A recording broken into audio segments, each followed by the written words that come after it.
अच्छा भाई, आज का हमारा जो टॉपिक है वो है फैमिली बिजनेस। अब मैं आपको बताता हूँ ये फैमिली बिजनेस क्या होता है। ठीक है बेटा। भाई ये साहब थे, इन्होंने बिज़नेस स्टार्ट किया, मतलब इन्होंने एक शॉप स्टार्ट की बिरयानी की, सही है ना। वो शॉप जो है वो बड़ी ज़बरदस्त चल गई, सही है। ये साहब के पास बहुत पैसा आ गया, सही है ना। घर वर बनाया, इनके हो गए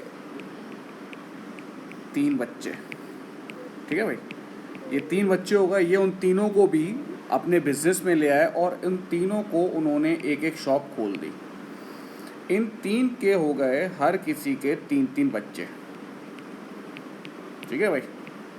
और ये इन तीनों बच्चों को भी अपने बिजनेस में ले आए और ये कहलाएगा एक इनका फैमिली बिजनेस। बात समझ में आई कि जहाँ पर सब लोग चचा दादा ताया कजन्स फुप्पो सब मिलके एक साथ काम कर रहे हैं, वो बिजनेस कहलाता है फैमिली बिजनेस।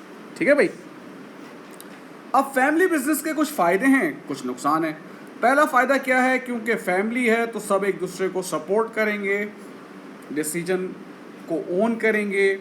फैमिली मेम्बर्स हैं, फैमिली फर्स्ट है, फैमिली की वजह से इनकम बहुत आ रही है। तो बस ये सारी बातें हैं कि सपोर्ट करते हैं, सपोर्टिव होते हैं एक दूसरे के। ठीक है, पहला तो ये हो गया।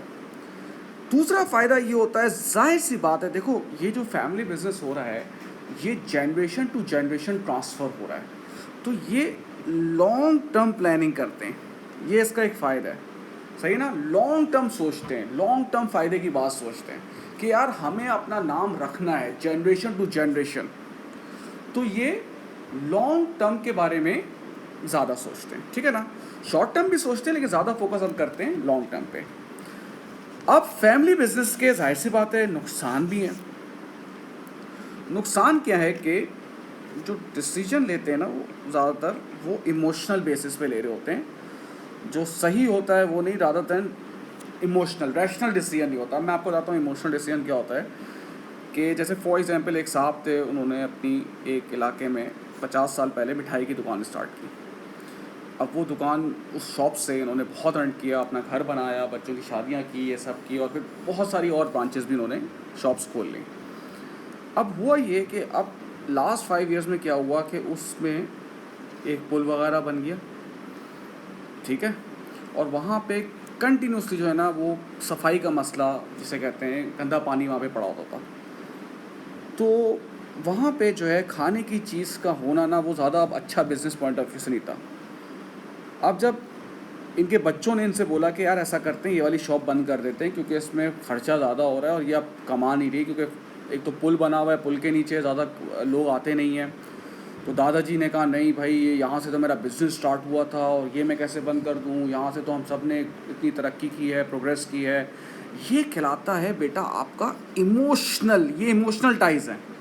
ये जो आप डिसीजन ले रहे हैं ये इमोशनल बेसिस पे ले रहे हैं rather than the logical one, the rational one. ये एक तो मसला हो जाता है। फिर may lack the right experience, may lack the right experience. जो फैमिली मेम्बर होते हैं may lack the right experience. अब इसकी मैं आपको एग्जांपल दे देता हूँ। एग्जांपल आप समझे कि एक सुपर स्टोर है, इम्तियाज़ सुपर स्टोर, जैसे आपने देखा होगा, बहुत बड़ा सुपर स्टोर है। ठीक है, अब वो एक नई ब्रांच खोल रहा है। अच्छा, इसका एक जाहिर सी बात है हर ब्रांच का एक हेड होता है।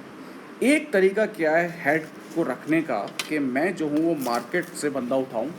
ये वो बंदा होगा जिसने 20 साल का ये काम किया होगा, इसके पास पूरा एक्सपीरियंस होगा हैंडलिंग का कि 200-300 के स्टाफ को कैसे आपको हैंडल करना है, क्या चीज़ें होती हैं सुपर स्टोर में, क्या मसले मसाइल होते हैं, और इस बंदे को मैं हायर करता हूँ।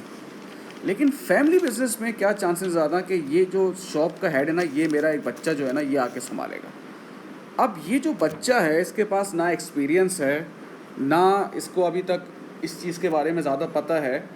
तो इसका एक नुकसान ये हो सकता है कि फैमिली मेम्बर्स में लैक हो रेलिवेंट एक्सपीरियंस, और वो सिर्फ इस वजह से उसको लेकर आ रहे हैं कि हमें बाहर का बंदा नहीं लेकर आना, बस हमारा बंदा ही काम करेगा।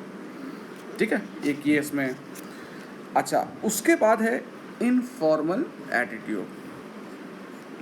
अब आप जो सुन रहे हैं, आप अपने कज़न्स के बारे में सोचें कि आप लोग जो अपने कज़न्स के साथ हंसी मजाक होता है, मूवीज़ देखते हैं, आप अपनी सीक्रेट्स बातें करते हैं, सही है, पार्टीज़ में जाते हैं। अब आप सोचें कि यही कज़न्स वगैरह आप सब लोग मिलके फ्यूचर में काम कर रहे हैं, तो होता ये है कि इनफॉर्मेलिटी ज़्यादा आ जाती है एटीट्यूड में। इतने सारे भाई आप गए वहाँ पे चचा का बेटा भी है, मामू का बेटा भी है, हम सब काम भी कर रहे हैं, which is a good thing to.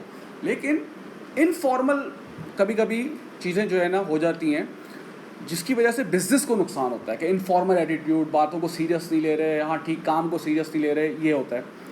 फिर एक तो होता है पर्सनल इश्यूज़, फैमिली इश्यूज़ जो हैं वो आप वर्क में ले आते हैं। मैं आपको बताता हूँ, जैसे आज रात में एक किसी का फैमिली फंक्शन था।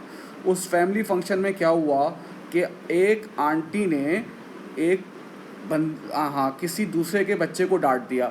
वहाँ पे हो गया कोई मसला मसाइल। अब वो सारे मर्द भी उसमें इन्वॉल्व हो गए कि भाई तुमने मेरे बच्चे को डांटा क्यों। वो कह रहे हैं तुमने भी तो मेरे बच्चे को 2 साल पहले डांटा था और तुमने उस दिन ये बात की। अब ये सारे फैमिली के मसले हो गए। अब यही फैमिली मेम्बर कल सुबह उठ के काम पे आ जाएंगे। अब वो काम पे आ गए, दूसरे को सलाम नहीं कर रहे, देख नहीं रहे। अब बात करनी है कंपनी की, यार उसको ऑर्डर भेजा, एक दूसरे से बात नहीं कर रहे। ये भी मसला हो जाता है कि वो पर्सनल इश्यूज़ वर्क को अफेक्ट कर देते हैं आपके। ठीक है, तो ये फैमिली बिजनेस का एक छोटा सा आपके पास एक ब्रीफ इंट्रोडक्शन था।